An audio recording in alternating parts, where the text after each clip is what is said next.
My name is Matthew Shaw. On behalf of all of us here at Freedom 360, I'd like to welcome you to this webinar. This morning's topic is psoriatic arthritis and psoriasis, and we're here to give you the facts that you need to know. And to do that, we have one of Singapore and the region's most able experts, medical experts in this field. I'm talking about Associate Professor Leong Keng Hong. Before we begin, let me tell you a little bit about our guest this morning. Associate Professor Leong Keng Hong is a Consultant Rheumatologist at Gleneagles Medical Centre, and he's the Adjunct Associate Professor at the Yong Yu Lin School of Medicine, which is at the National University of Singapore. He founded the Osteoporosis Society in Singapore in 1996, and he served as its president until 2004. He was the inaugural chairman of the chapter of rheumatologists, the College of Physicians Academy of Medicine in Singapore, from 2004 to 2007, and he is still its current serving chairman. Professor Leong is active in research and has published numerous original articles in reputable journals and chapters on medical and rheumatological textbooks.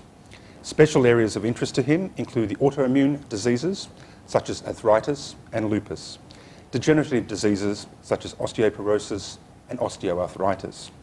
So let me begin by welcoming Professor Leong. How are you this morning? Fine, thanks. For those of us who are not medical people, perhaps you could just spend a moment explaining to us what is rheumatology, what does it study, and what sort of illnesses and diseases does it cover? Oh, okay. That's a very interesting question, and I often ask that actually. You see, because for any illness, there is a surgeon specialist and an internal medicine specialist, right? So for instance, if you have a brain disease, you have a neurosurgeon and a neurologist.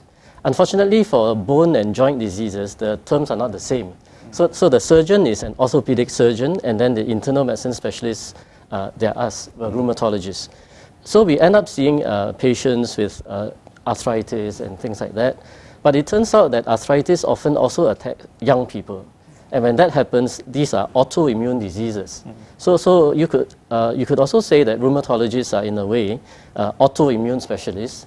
And this morning, we're actually discussing one of these diseases, and psoriasis, in fact, is autoimmune. Yeah. So that's where I come from. So in your practice, then, you would treat quite a few people with psoriasis and psoriatic arthritis? Yes, that's right. It is a fairly common disease. Yeah. And I understand that you've actually prepared a presentation for us now, which will explain to us in detail the kind of facts and the knowledge we need to have so we can understand psoriatic arthritis and how to manage it in our daily lives. So I'd now like to turn it over to Professor Leong to take us through his presentation. Thank you. Okay. Yeah, so first of all, we'd like to discuss what kind of illness psoriasis is. As you know, a lot of processes can give rise to illness. Some of these are wear and tear as you get older, degenerative. Some are infective, because germs attack you. Sometimes your body goes a bit haywire, and so you end up having malignancy, for instance, like cancers. But psoriasis, in fact, is an autoimmune disease. And what this means is that autoimmune disease in that the immune system becomes overactive and it attacks yourself. So the role of the immune system normally is to fight germs. It's like our defense mechanism, it's like your armed forces or your policeman. But the immune system in autoimmune disease becomes a bit confused, almost like what the troops will call friendly fire. Where your own troops can't recognize who's your enemy and who are your own troops, and it attacks your own troops. Almost like a policeman who can't recognize who are the good guys, who are the bad guys. So that's what autoimmune disease is. It attacks yourself. So autoimmune disease can affect many things. There are some illnesses like lupus that can attack almost any organ, but there are some autoimmune diseases that attack only one organ. An example of this would be thyroid problems. So in psoriasis, it attacks a variety of different things, including skin and joints, which we will talk about later. Yeah. So in psoriasis, one of the more common manifestations, as many people are aware of, is the skin. And the patients tend to get this flaky, scaly kind of rash with a very clear defined border. It tends to affect the scalp, behind the ears. Sometimes the belly button, in the buttock area, the legs, over what we call extensor surfaces, elbows, and that would be the skin. But psoriasis, being an autoimmune disease, can attack more than the skin, and sometimes it attacks also the eyes, and the eyes become red and inflamed. There are some slides to show you later. And this morning we're focusing on a kind of psoriasis where the joints are being affected. And so when it attacks the joints become swollen and red and painful, and it's worse in the morning. And so in psoriasis, it attacks not just the skin, including the scalp and nails, but the joints, the eyes, and the digits. Sometimes the whole finger or the whole toe becomes swollen. And on occasion, it attacks the tendons. Like for instance, where at your heel, towards the back, there's the Achilles tendon. And sometimes where the Achilles tendon gets inserted in your heel bone, that part becomes inflamed. And so psoriasis is part of a whole family of autoimmune diseases called the seronegative arthritis.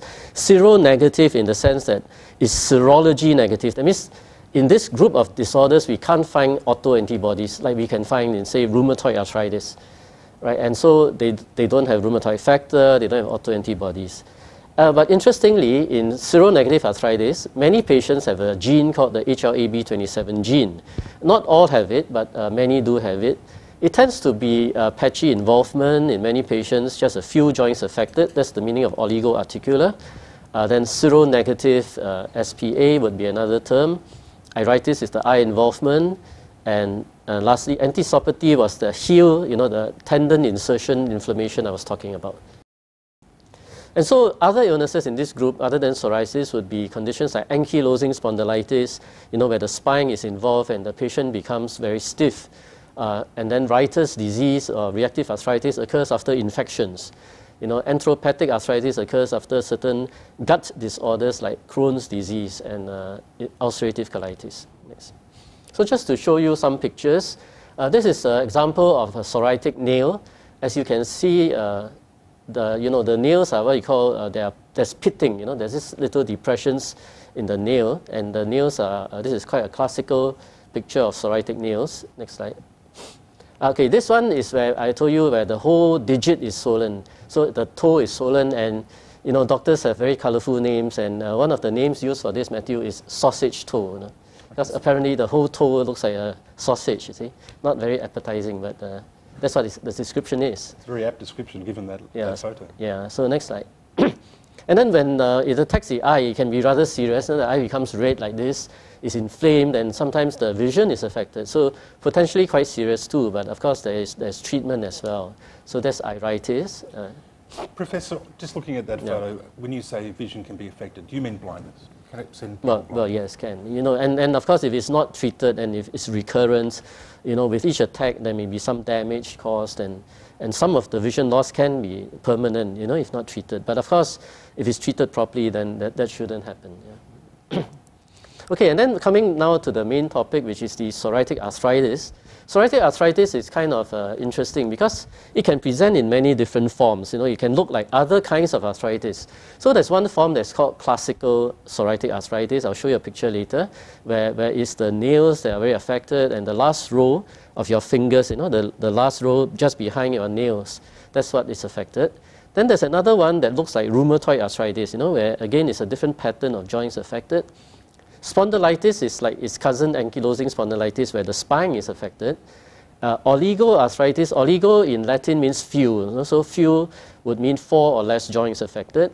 And then there's a very severe form. Fortunately, we see less of this now because now we have effective treatments where, say, up to even 20 or 30 years ago, the treatments were not that effective. And that form is called arthritis mutilans. And as you can imagine, mutilans sounds suspiciously like the English word mutilated. So the joints are totally destroyed, which is pretty serious. Next slide. Yeah. So this is the classical form. And as you can see, the nails have very severe changes of psoriasis. And if you focus on this picture's left hand, the patient's left hand, look at the ring finger. At the base of the ring finger, you can see a psoriatic plaque. That is what a skin of psoriasis looks like. It's well circumscribed. There's a border and it's scaly. And as you can see, some of the joints are really red and inflamed and swollen. And a patient like that, what happens is in the morning they feel very stiff. Because when joints are inflamed, it feels worse when they rest. When they move about, they get better. So that's one of the hallmark features of inflammation in the joints, where it is worse after rest, and better when they move about. No, unlike an injury, unlike overuse, the more you use it, the worse. But in inflammation of the joints, in the morning is worse, and only after a few hours they get better, and then by the afternoon they're better. So this is what is called a classical form of psoriatic arthritis. Okay, this one mimics rheumatoid arthritis. As you can see, the last row, the row that is just behind the nails, is not affected. In fact, it's the second row that's affected, called the PIP joints, and the row behind that is affected. So this is more commonly the pattern in rheumatoid arthritis, but in some patients with psoriatic arthritis, they can look like rheumatoid arthritis. So it's a bit of a dilemma, but there are ways that we can use to sort it out, which is which. Next. And so this is the form where the spine is affected, and if not treated, the whole spine can fuse and give rise to what has been again colorfully described as a bamboo spine. So if you see the side profile of this patient, looking at him from the side, most of us, if you look at us from the side, the spine will be curved, inwards, but his is totally straight. And in fact, his neck is affected, and psoriatic spondylitis tends to affect the neck. And so this gentleman is trying to look up, but that's about as far as he can go. So basically what has happened to his spinal joints is that they have fused up like a piece of bamboo. Yeah. Next slide. And so there are many criteria for diagnosing psoriatic arthritis. I put up this busy slide just to say that nowadays the way we look at it is we lump the whole family of this kind of arthritis together. So even in the definition of what we call axial spondyloarthritis, if you look down the list, psoriasis appears, dactylitis appears, Crohn's disease. So in a way, they are part of the same family. And the reason to do that is that we want to diagnose these conditions earlier. There's some older criteria that only diagnose the patient when there's damage. That's a kind of late. Nowadays, we want to pick up patients earlier so that we can treat them and they don't get damaged. But you don't really need to know the details of this. This is more for research and classification. But just to say that psoriasis is part of this whole family of disorders. Next slide. And similarly, this one also, so now we're also having better defined criteria for what is psoriatic arthritis and what is not. And then all this, of course, this research helps us to better define the patients we want to treat, who to be aggressive with, and that has helped a lot, I think. Okay, next slide. Okay, now going on to treatment, I'd like to start by showing you a picture. Oh, they can't answer, right? Can they, Matthew? No, so, sorry. This picture is painted by a famous French artist. Famous French artist. Those of you who are into art, I'm sure you know that this is one of the French Impressionists, Pierre-Auguste Renoir. Why I show you this is he has an autoimmune arthritis too, but he doesn't have psoriatic arthritis, he has rheumatoid arthritis. Next slide. And if you see a picture of Renoir in his old age, he's wheelchair bound, his joints are destroyed. If you look at the hand holding the brush, that's very typical rheumatoid hands, and his assistant has to move the easel for him to paint. In fact, there are some history art books that say that Renoir's style changed as he grew older. Part of the reason could be this, that his strokes became less fine. And next slide. And why I show you that is for rheumatoid arthritis as well as psoriatic arthritis, the history of treatment is such that in the days of Renoir, unfortunately, there was just no treatment. And only in the turn of the century, the German company Bayer, they discovered aspirin. So aspirin, of course, reduces pain and swelling. It helps, but it doesn't stop the disease. And Hensch from the Mayo Clinic in 1949 came up with corticosteroids. And corticosteroids is still used for some illnesses today. And of course, it seems to work very well. In fact, when Hensch first used it on these arthritis patients, the patients were able to have less pain and they ran up the stairs and everybody applauded. But with time, they know that steroids cause a lot of side effects. It causes hypertension and diabetes, osteoporosis, cataracts, infections. So that's clearly not the answer. And also, again, for today's patients, corticosteroids is really not the answer for psoriatic arthritis. And then the next stage was when the researchers tried to look for drugs that control the underlying disease, and that's what's important. And these are called disease-modifying anti-rheumatic drugs, DMARDs. And so this list is for rheumatoid arthritis, but some of them are also used in psoriatic arthritis, which we will explore again later, particularly the one in yellow, the MTX. MTX is still one of the mainstays of treating psoriatic arthritis.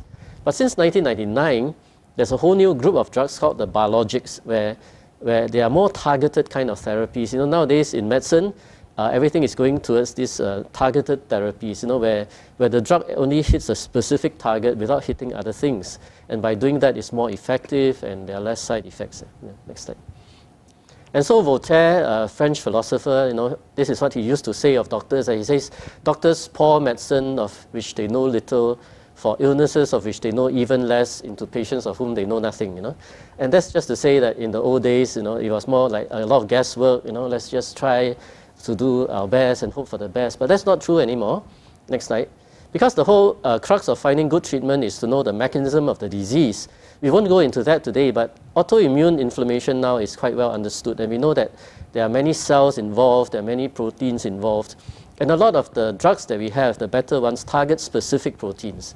And that's why it's more effective and they have less side effects. But even the older drugs, if managed properly, they actually work quite well.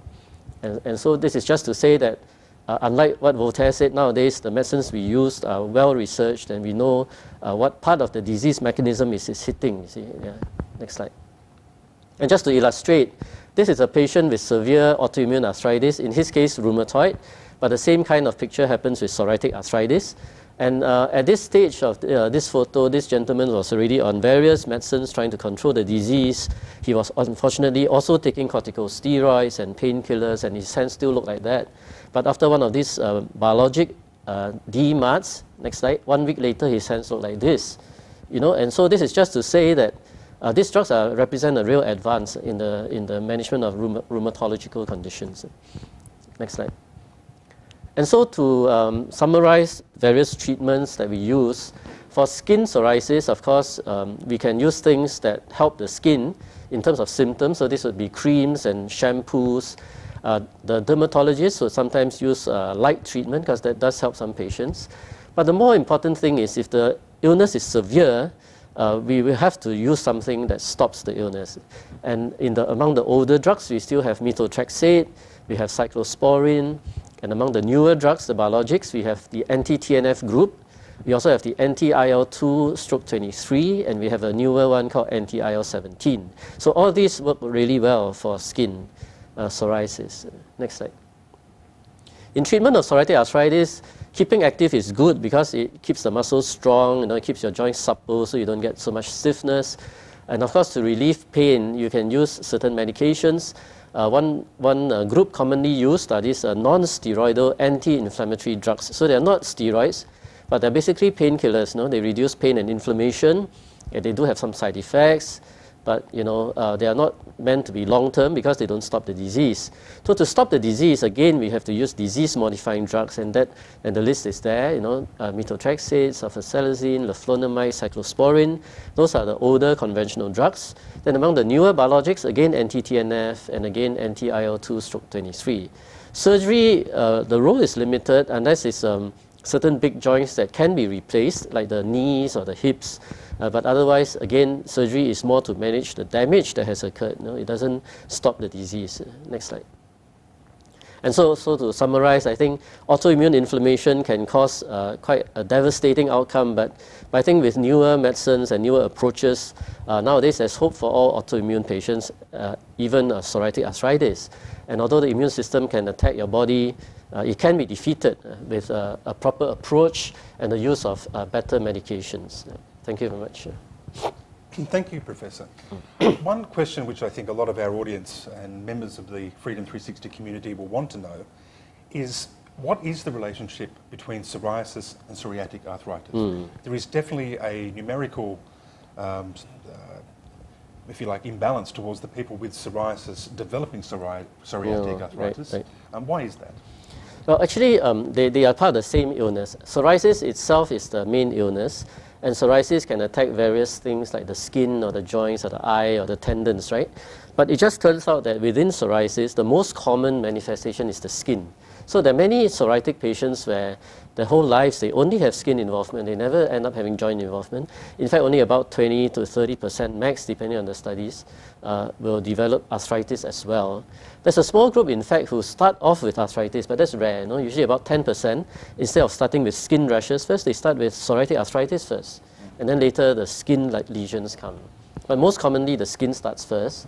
In some patients, it only remains as the skin.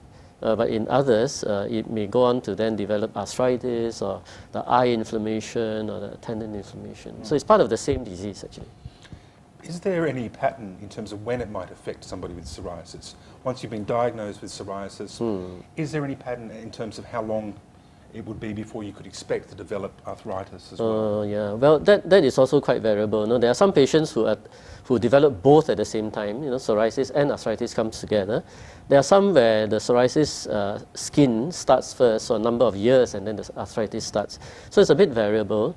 But I think as in any illness, even if you have skin psoriasis, it's best to keep that quiet, because if it continues to flare all the time, it shows that the underlying autoimmune inflammation is not controlled. And then your chance of developing other manifestations like the joints or the eye would be higher. And obviously one of the key issues that anybody with psoriatic arthritis has to do with is that of pain. What do you say to them in terms of pain management? What's the latest thinking, the latest development in the area of managing the pain associated with the illness? Well, okay, that's a good question, Matthew, because it is the pain we understand that concerns the patients. But we would like to usually reinforce the concept that when you treat something, of course you have to address the pain. But at the end of it, the more important measure is to address the underlying problem. So you have to do both at the same time, you see. Because if you can control the underlying problem, then there will be no more pain. But fair enough, when there's pain, there are different things that you can do. Because the stiffness is worse in the morning, it's worse after rest. Actually, heat therapy helps, because the patients find that when they soak their hands into warm water in the morning or they take a warm shower, they feel better. But that's only addressing the symptom, though. And then, of course, for symptoms, you can even use medications when there's clear joint swelling and morning stiffness lasting for a few hours. You can use those non-steroidal anti-inflammatory painkillers. But bearing in mind that some patients need to be careful because these drugs sometimes affect the high blood pressure, or they can, it's not a good idea in people with heart attack, and in some people, if they take it for a long time, they are at risk for getting a stomach ulcer. So these are meant to be temporary to reduce the symptoms, you see. But in the end, the more important thing to do is to treat the underlying problem. Yeah. And is psoriatic arthritis easily diagnosed, or is it sometimes confused with, as you said, rheumatoid arthritis or other conditions? Yes, it can sometimes be confused, but where there are clear psoriasis lesions of the skin, say if the skin is clearly psoriatic, and then they develop various patterns of arthritis like those I showed you, then usually the diagnosis is quite clear. I mean, it's not like other arthritis where the diagnosis could be based on blood tests. In this case, not really so, yeah. Of course, one of the criteria would say that you mustn't have antibodies for rheumatoid arthritis, especially the accurate one called anti-CCP. But diagnosis is based on a pattern, not so much a single test. Yeah. One other question, I guess, which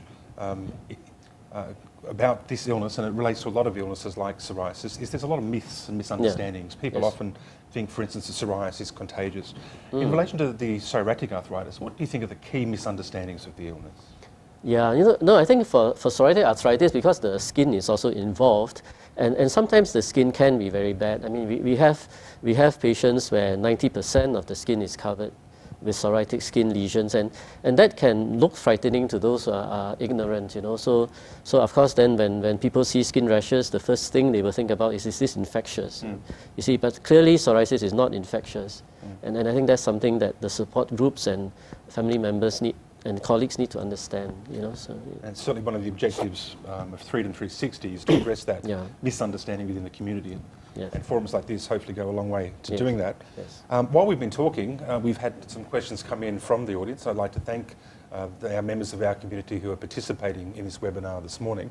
So I'll try and get through as many questions as I can and allow the Professor to answer them in some detail. Of course, I would say this with one proviso or one warning, which I think the Professor would also add. This is more general advice. A lot of the specific medical questions obviously will require you to talk to your own medical practitioner, but in a general sense, the Professor here is here to help us understand the condition better and help where he can. So one of the key, one of the more common questions I see coming up in our panel here relates to the knees and joints, particularly people who are involved actively in exercise. They're runners. We even have one who is a Muay Thai fighter. We're talking about pains to the joint. Is this a normal part of intensive exercise, or when should you be alarmed to start thinking that this could be psoriatic arthritis? Okay. Yeah, that's a good question. Okay, first of all, if you take a step right back and you say, let's say you have pain in the joints, the knee, right? So first of all, as doctors, right, we will want to know that is the pain coming from the joint, or is it coming from around the joint? Because there are structures around the joint. There are ligaments that join a bone to a bone. For instance, around your knee, there are ligaments that join your thigh bone to your shin bones, right? And then there's also tendons. Tendons are muscles, and then at the end they become tendons and they get inserted into the bone. So you have pain from around the joint. That is not a real arthritis. That is like soft tissue pain. So you get tendinitis, bursitis, ligamentous strain. So that's a different kind of pain. But if the pain is coming from the joint, then the question is it wear and tear or is it inflammation? Right? Because, say if you're a competitive sports person and you wear your knees out, you might get wear and tear as early as the 40, when you're 40 plus. But so if the joint is worn out, then what normally happens is it'll be worse when you do things. When you stress the knee, when you run too far, you get pain. And that would be more of a wear and tear pain. For inflammation, the hallmark symptoms would be swelling. Once there's swelling, there's something wrong. And the other thing is morning stiffness. So if your joint is worse in the morning and it lasts more than 1 hour, that's not good. That's probably inflammation. So swelling, morning stiffness. In those that are very severely inflamed, it's very obvious, right? It'll be red, and when you feel it, it's hot. And that's also no good. So that's inflammation. So inflammation could be autoimmune. It could be due to gout, because where the crystals enter the joint and irritate the joint. And so the important thing is, if there's inflammation, it should be quickly addressed. And those are the more dangerous symptoms: swelling, redness, warmth, morning stiffness lasting more than 1 hour. Those are more dangerous symptoms. And Professor, does the swelling cause any lasting damage? Is the swelling, once it's under control and once you're dealing with the root cause of the illness, will the body naturally heal itself? Or, as one person, he described it, is it going to be perma-damage? In other words, permanent damage to the joint? Well, okay, you see, that's the whole reason why we want to treat autoimmune inflammation like psoriasis more aggressively, early. For instance, if you have repeated attacks of psoriatic arthritis where the same joint gets inflamed on and off, maybe 3-4 times a year, every time there's inflammation, it might destroy the joint a little bit. And over time, what may happen is the joint may actually suffer damage. And usually damage is not reversible. Once there's damage, it's not reversible. So the whole idea is to get rid of inflammation so that there will not be any cause for concern where damage is concerned. So it's important to control inflammation so that there will be no damage. Because you have repeated bouts of swelling and pain, then with time it may take a year in aggressive patients, or it may take up to 3 years, 5 years. But once there's damage, the damage itself is often not reversible. Professor, I have another question from our community, and quite a detailed question, which I'll just put to you, and I think you'll be able to advise our questioner appropriately. It's a case where a person has had a hot iron wound to their skin, and they put a plaster on that wound. After a day, they reported having rashes starting to appear and spread to all parts of the body, and it's now been 3 months since the rashes. One question is, could it be psoriasis? I guess the person is looking for some advice as to what steps they should take next. Okay. Well, okay, this is a case where there are rashes developing over sites of old injury. So it's true that psoriasis can do that, but there are other skin conditions that can do that. So I think, for this particular person, it's best really to check with your doctor and maybe get a dermatologist to have a look, because other than psoriasis, there are other kinds of skin rashes that tend to affect previously injured areas. So psoriasis is one of them, but it's really difficult for us to comment without actually seeing the patient. So I think the advice there would be to get medical advice and a proper diagnosis of the condition. But we hope you're well, and it does sound like it's a serious condition. I have another question here relating to the issue of supplements, food supplements. Our question is, are there any good supplements such as fish oil or vitamins, and do they help in reducing inflammation? Okay. Now, first of all, supplements, I've got nothing against supplements. It's just that supplements and medications are somewhat differently regulated. So for instance, medications, painkillers, and some of these agents we're talking about, they have to undergo very strict testing, and that's why very often new drugs in development, they die a premature death. Because they have to undergo very stringent criteria so that we know how does the drug work, what are the side effects, does it really work or not. You have to test it in the laboratory, in animals, in humans. It takes a long time to come to market. And so because of that, we kind of know everything about medications that are approved. Unfortunately for supplements, because there are so many of them, current regulatory guidelines are such that they don't really need that much research. So usually we are not really sure whether these supplements work or not. And also you have to be careful about the source, because in certain places, some supplements, they don't always contain what they say on the label. So we've seen that quite often, and then like even Health Science Authority in Singapore, sometimes when they do spot checks, they may find that some things are adulterated with medications or steroids or other things. So, but having said that, there are some supplements that are interesting in the laboratory, like for instance, ginger, frankincense, winter cherry. In the laboratory, they are supposed to reduce inflammation, but when they are tested in a clinical trial, it's usually not very impressive. So at least for my practice, I don't prescribe supplements. Yeah. And obviously they form supplement is part of a dietary program. Yeah. Does change of diet and modifications to what you eat impact upon issues like psoriatic arthritis, psoriasis, and inflammation generally? Well, the only arthritis that is very specifically linked to food is gout, because of the uric acid buildup when people take too much purines. In autoimmune inflammation like rheumatoid or psoriatic arthritis, in fact, there have been studies done. There are studies looking at elimination diets. So they actually have large groups of patients, and they eliminate various drugs, food substances, and see whether it has an impact on the outcome or not. And when you study it in that way, nothing really shows up.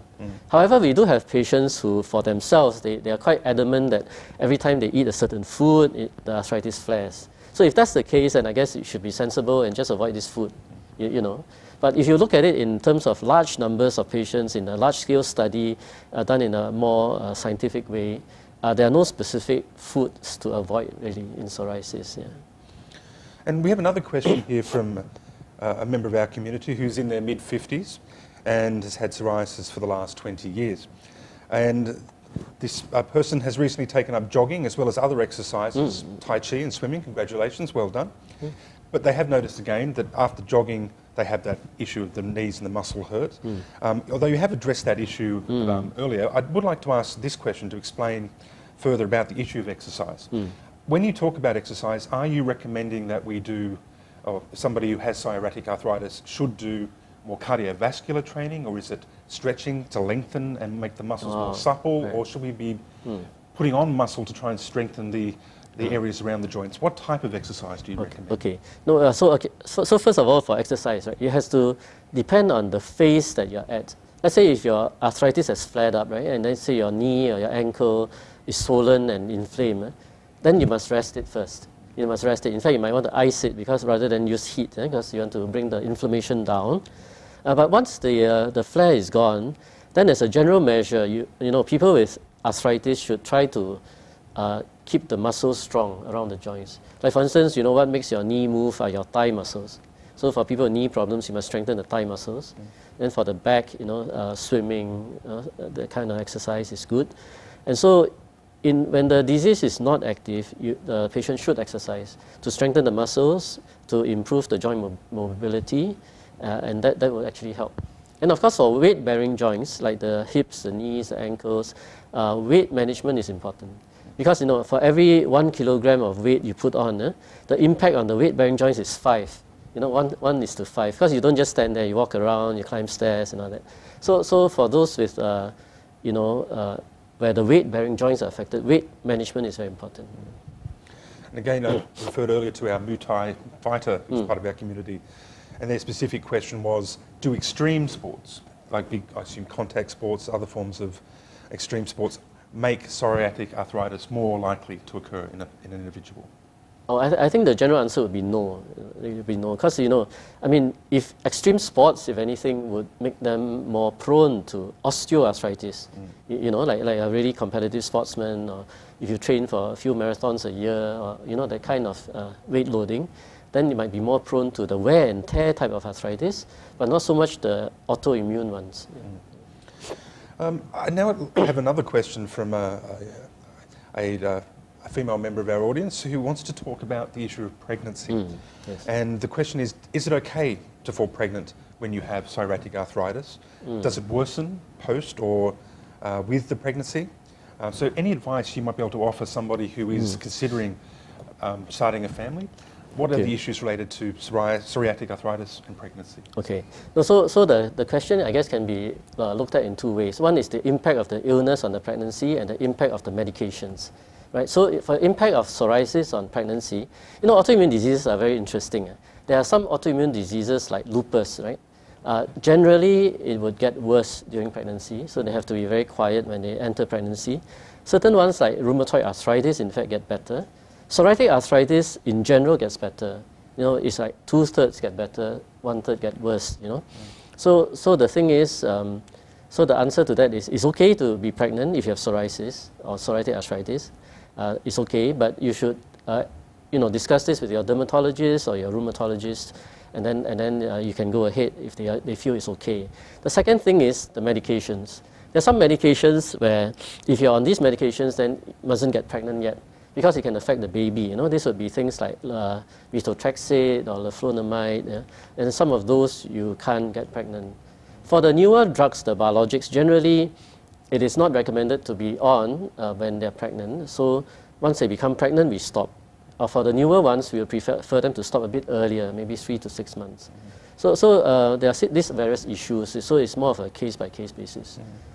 And we do know there is statistical evidence that show that psoriasis does tend to be inherited by other members of the family. If you have people with psoriasis in your family, then you're more likely to have it yourself. Is that the same with psoriatic arthritis? Is there a hereditary link or some statistics that indicate a hereditary link? There is a hereditary link, but you see, it is not considered an inherited disease.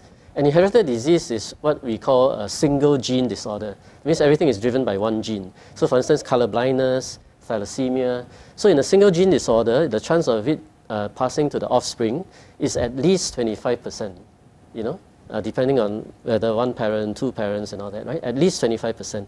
So for psoriasis, almost like diabetes, it's the same. They are called polygenic. That means there are many genes involved. So the chance of you giving it to your offspring on the whole, as a group, is at the most 5%. So I think there's no need to be excessively worried. But first, the stronger the family history, the more likely, But in general, about 5%. So not really considered an inherited disease. The lady who was asking about the pregnancy also sought some advice, Professor, about gynecologists who might be suitable to treat this. What I suggest that lady do is contact the Professor's office on Monday. I think he'd probably be more than happy to give you some recommendations in private rather than doing it over the webcast. Thank you very much for the question. Would that be okay if the lady would to contact your office? Yes. And then I'm sure he can give you some advice as to specific gynecologists that would be able to help you with your condition. One of the other questions that lady also asked is about the use of drugs like MXT and painkillers. And is it at all possible to live a life with psoriatic arthritis and not take the painkillers? Are there other ways of managing the pain? Oh, okay. Well, you see, MTX and painkillers are actually different groups of treatment. Like we said, the whole idea of treating psoriatic arthritis is to have a two-pronged approach. So you use painkillers for the acute flares, and you use the disease-modifying drugs to stop the disease. So technically speaking, right, if you are doing a good enough job of stopping the illness, you should not need painkillers at all. And that is the aim of treatment nowadays. So the whole idea of the treatment is to adjust the disease-modifying drugs, not to adjust the painkillers. So if you still have flares, you still need painkillers, it means it's not well controlled enough. And then we will have to do something else. You have to increase your dose, you have to combine medications, explore the possibility of using the new drugs, And so that's the whole idea of treating this condition. And I guess there is a common fear amongst people in relation to painkillers, probably driven more by TV than anything else, that they are addictive and that people can become addicted to painkillers. Yes. Is that a realistic issue, or do medical experts like yourself tend to monitor that very closely with your patients? Yeah, no, I think that fear arises from the popular knowledge about morphine. Among painkillers, there's only one group that is addictive. Addictive in the sense that when you say addictive, right, what it means is that you need more and more of the drug to get the same effect. And that's true only for the opioids, the morphine group. So for anti-inflammatories, for simple painkillers like Panadol, that never happens. That never happens. So we also see patients who, when they're in pain, the joint is swollen and they're stiff, and then they refrain from painkillers. That's bad, actually, because they affect their function, they make the muscles weak, and then the body tries to protect them, and the muscles become stiff. They get a lot of a lot of muscle stiffness. They can't sleep and everything. So really there's no need to suffer through that. No, you can get rid of the symptoms, but then at the same time, explore disease-modifying drugs to stop the disease. We have another question. This one relates to the issue of prevention. Now, we've talked quite a bit about how you treat it, how you recognise it. Is there anything which, say, somebody with psoriasis who has the potential to develop the arthritis form of the illness do? What can they do to try and prevent the onset of the illness? Okay. Actually, that's quite a tough question. I mean, sometimes when we ask this about autoimmune diseases, we would like to say, there's something you can do, but in reality, really, I mean, at the moment there isn't anything very clear, that we can predict for, who will develop further manifestations. But I think if you are, based on what you asked, let's say if you have skin psoriasis, right? What you can do is to make sure at least the skin psoriasis is well managed. Because if it's not, then it shows that the autoimmune process is ongoing, and then of course you might then run a higher risk of having other things involved. But it's nothing to do with like lifestyle changes or stuff like that. But having said that, for psoriasis though, stress seems to be affected in some people. When they're stressed, the skin flares. So it's a bit individual. So stress, of course, is a bad thing for everybody. So need to manage that. And another one of the questions from our audience, it's about age. When does it strike? Can it strike young people? If so, how young? Oh, in fact, autoimmune inflammation, unlike the wear and tear arthritis, it tends to affect young people. So in fact, as a rheumatologist, more than half my patients are young people. Because the general age group when it starts will be between 20 to 50. Not so much like, it starts only when they're 60 plus 70. That would be more the degenerative wear and tear type of problem like osteoarthritis. So psoriatic arthritis, in a way, they affect young people who are economically viable and starting a family, and that's where the impact of the disease is, I think. And from your presentation, we noticed there's been a long history of developments in our knowledge and our understanding and our ability to treat both psoriasis and psoriatic arthritis, which brings us to the modern day and the emergence of biologics and new treatments. Can you just explain in a little bit more detail how biologics differ from other forms of treatments which preceded them? Oh, okay. Well, you see, the thing is that what has gone haywire with the immune system is the recognition of what's a germ and what's not a germ. So let's say you catch a bug, right? You catch a pneumonia bug. You have certain cells in your body called hunting cells, and then they will catch these germs and they'll show to this other cell called a T cell. He's a coordinator, right? And then the T cell will work together with a B cell, which is an effector.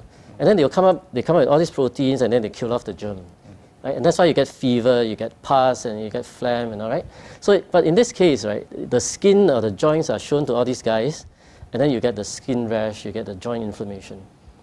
So if you use a painkiller, you're treating the inflammation, you're not treating the problem, right? So the older drugs, they're trying to fix the problem, but because they're older drugs, they're not so focused. They kind of like. There are too many targets, right? So you need to adjust the dose, you need to, monitor for side effects, but in many patients, they will still work. So the biologics are an advance in that they target the major players in this whole process. So they only target specific key proteins without touching the rest. And because of that, it works extremely well, like the picture I showed you, and there are fewer side effects. So like for the biologics, in fact, once they start on it, very often you don't need to monitor anything. Whereas on the older drugs, there's a 1 in 500 chance of it affecting blood cells and liver. So as a requirement, we would monitor the patient to be safe. And if they are well, then that's fine. And the two photos you showed us of the gentleman with the psoriatic arthritis in his hand within a week, would you consider that to be the typical sort of result you would get with biologics, or is that an outstanding example? That is an outstanding example, but it happens quite often. I mean, within 1 week, his was very dramatic, but certainly by 2 or 3 weeks, most people would get roughly the same response. But first, as in anything in medicine, it is still not a 100% response because there are many targets, you see. And there will be others where we need to change a biologic or need to combine a biologic with an older drug. And there are still things that we need to adjust. But generally, compared to older drugs, biologics have a much faster and more complete response to the treatment. Yeah.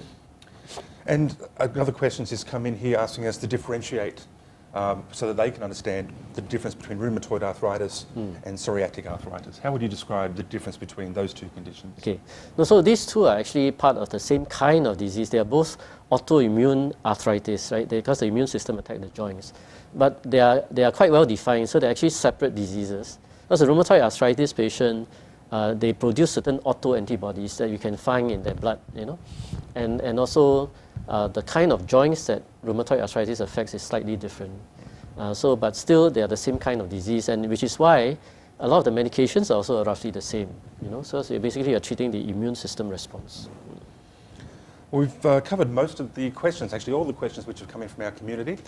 I noticed with your presentation you finished with a word of hope. If I can ask you just to extrapolate that a little bit, for people who have got psoriatic arthritis, who are struggling with the pain of it on a day-to-day basis, what would your message be to them? What hope would you offer them in terms of the future, the research which is going on? What can they look forward to in, say, the next 10 years?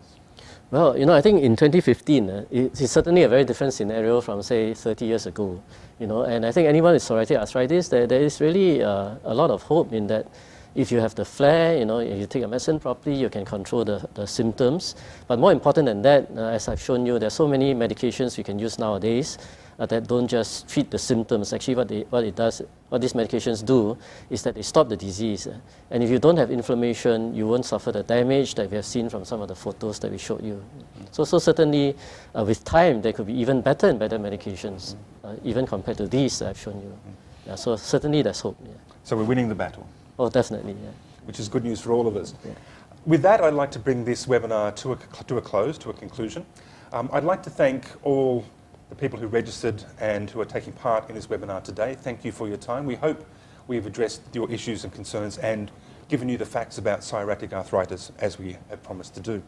I'd particularly like to thank all those individuals who did write in with questions, and I'm very fortunate that Professor has given us his time today to go through each of those questions and provide some answers. So again, thank you very much for your time, Professor. Thank you. Thank you to the Freedom 360 community, and we'd like to see you again on our next webinar, and we'll let you know the details of that in due course. Thank you very much.